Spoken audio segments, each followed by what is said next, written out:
Tama ba na magkubli tayo ng pera or let's say may secret account tayo pag tayo po ay may asawa? Yan ang pag-usapan natin. Hi there, this is Chinkitan, your pambansang wealth coach. Alam mo, may nagtanong sa akin na kailangan ba separate ang account ng Mr. and Mrs.? Kailangan ba may secret account?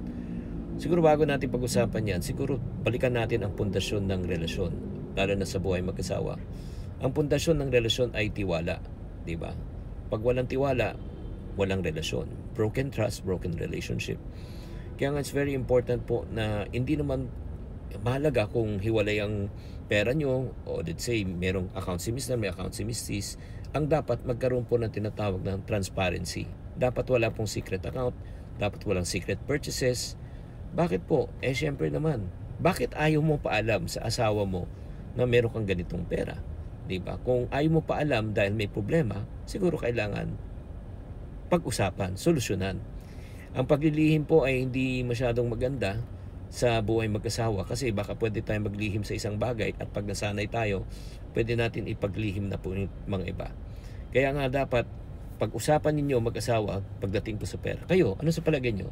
Okay lang ba na maglihim sa iyong Mr. o Mrs.? Mag-comment kayo.